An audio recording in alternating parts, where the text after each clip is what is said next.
बाप बाप, और बेटे बेटे और और रूह कुदुस के नाम से आमीन।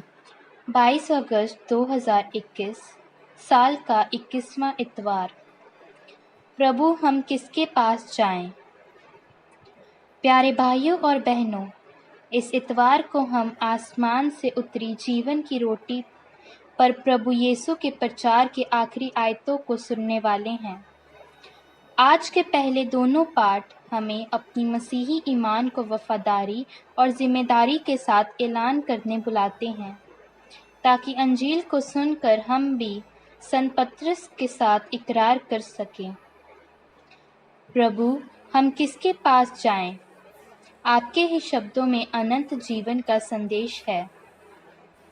प्यारे भाइयों और बहनों, आज की हमारी परेशानी से भरी दुनिया में खुदावन यीशु मसीह हमें उसके जान देने वाले प्यार को समझने और उसमें जीने के लिए बुला रहे हैं।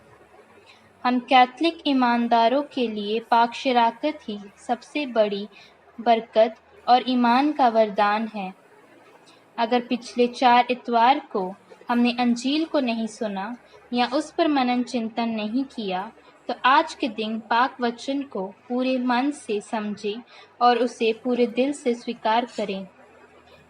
प्रभु यीशु हमारी जिंदगी की रोटी हमें पाक शराकत के जान देने वाले ताकत और बरकत को हासिल करके लायक बनाए। आइए खुदा के इस दिन को पाक रखने और ईमान के साथ उसे मनाने अपने दिलों को तैयार करें। हमारे आज के और आने वाले हफ्ते के सारी योजनाओं को प्रभु यीशु के पाक हाथों में सौंप दें और हमारे सारे इरादों और मन्नतों को प्रभु यीशु और मुबारक मरियम के पाक दिलों के हवाले करते हुए इस पाक दिन को मनाएं। सब मिलकर सुबह की दुआ करें। ऐ खुदावन खुदा, हम तुझे सारे दिल से शुक्र अदा करते हैं कि तूने हमें इस नए दिन को देखने की बरकत दी है।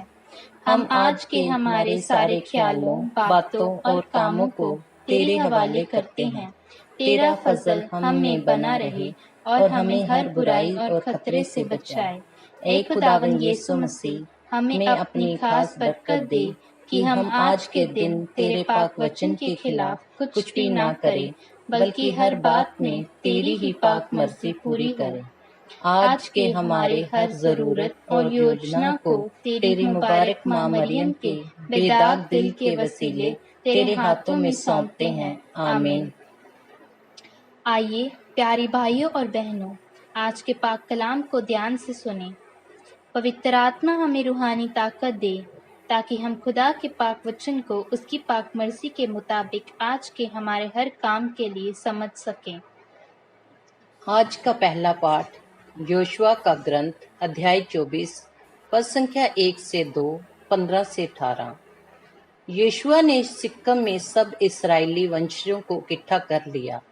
इसके बाद उसने इस्राएल के वधोवृद्ध नेताओं, न्यायकर्ताओं और शास्त्रियों को बुला भेजा और वे सब ईश्वर के सामने उपस्थित हो गए। तब यीशुआ ने समस्त लोगों से कहा, इस्राएल का प्रभु ईश्वर ये कहता है, प्राचीन काल में तुम लोगों के पूर्वज इब्राहिम और नहोर का पिता तेरह फरात नदी के उस पार निवास करते थे। वे अन्य देवताओं की उपासना करते थे। यदि तुम ईश्वर की उपासना नहीं करना चाहते तो आज ही तय कर लो कि तुम किसकी उपासना करना चाहते हो, उन देवताओं की जिनकी उपासना तुम्हारे पूर्वज नदी के उस पार करते थे, अथवा अमोरियों के देवताओं की जिनके देश में तुम रहते हो। मैं और मेरा परिवार हम सब प्रभु की उपासना करना चाहते हैं। लोगों ने उत्तर दिया, प्रभु को छोड़कर अन्य देवताओं की उपासना करने का विचार हमसे कोसों दूर है। हमारे प्रभु ईश्वर ने हमें और हमारे पूर्वजों को दास के घर से मिस्र देश से निकाल लाया है। उसी ने हमारे सामने महान चमत्कार दिखाए हैं। हम बहुत लंबा रास्ता तय कर चुके हैं, बहुत से राष्ट्रों से होकर यहाँ तक आए हैं और सर्वत्र उसी ने हमारी रक्षा की है। हम भी प्रभु की उपासना करना चाहते हैं, क्योंकि वही हमारा ईश्वर है ये खुदा का पाक वचन है। खुदा का शुक्र हो। आज का दूसरा पाठ अफिसियों के नाम संत पौलुस का पत्र अध्याय 5 पद संख्या 21 से 33। हम मसीह के प्रति श्रद्धा रखने के कारण एक दूसरे के अधीन रहें। पत्नी प्रभु जैसे अपने पति के अधीन रहे। पति उसी तरह पत्नी का शीर्ष है जिस तरह मसीह कलीसिया के शीर्ष है और उनके शरीर के मुक्तिदाता। जिस तरह कलीसिया मसीह के अधीन रहती है उसी तरह पत्नी को भी सब बातों में अपने पति के अधीन रहना चाहिए। पतियों, अपनी पत्नी को उसी तरह प्यार करो जिस तरह मसीह ने कलीसिया को प्यार किया। उन्होंने उसके लिए अपने को अर्पित किया जिससे वह उसे पवित्र कर सके और वचन तथा जल के स्नान द्वारा शुद्ध कर सके, क्योंकि वह एक ऐसी कलीसिया अपने सामने उपस्थित करना चाहते थे जो महिमा में हो, जिसमें ना दाग हो, ना झुर्री और ना कोई दूसरा दोष, जो पवित्र और निष्कलंक हो। पति अपनी पत्नी को इसी तरह प्यार करे मानो वह उसका अपना शरीर हो। कोई अपने शरीर से वैर नहीं करता, उल्टे वह उसका पालन पोषण करता और उसकी देखभाल करता रहता है। मसीह कलीसिया के साथ ऐसा करते हैं क्योंकि हम उसके शरीर के अंग हैं। धर्म ग्रंथ में लिखा है, पुरुष अपनी माता पिता को छोड़ेगा और अपनी पत्नी के साथ रहेगा और वे दोनों एक शरीर हो जाएंगे। ये एक महान रहस्य है।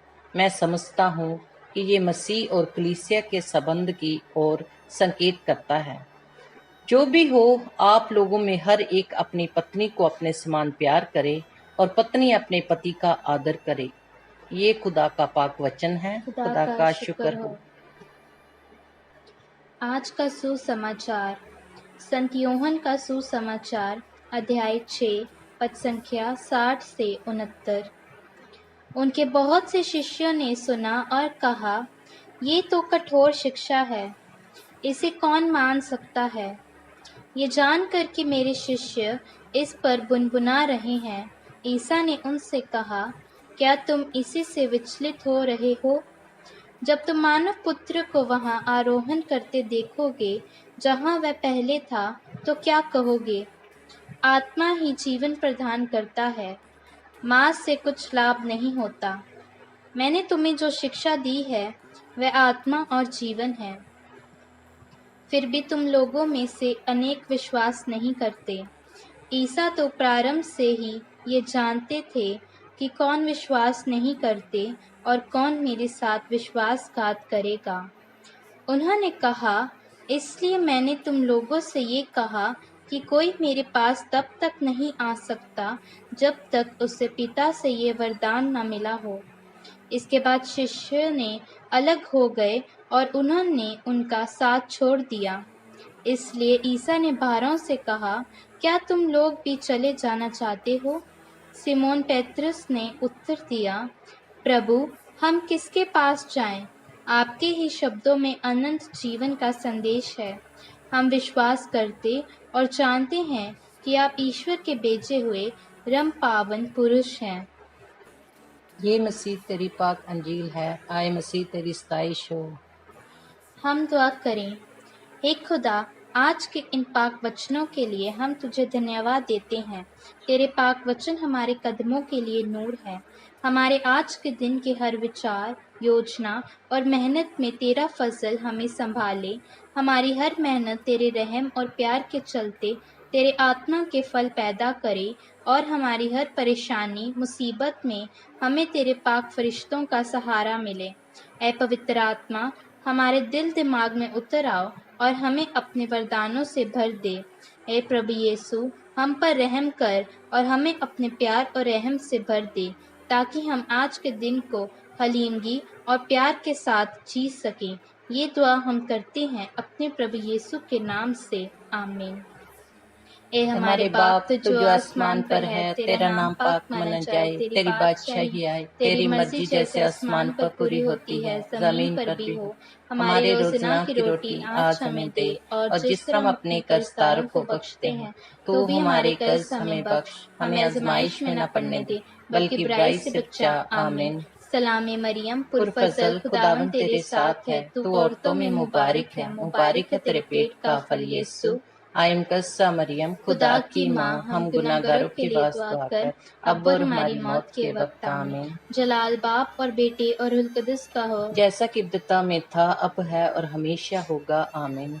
खुदावंद हम सबको बरकत दे, हमें हर बुराई से बचाए और हमें हमेशा की जिंदगी के रास्ते पर ले जाए। आमीन।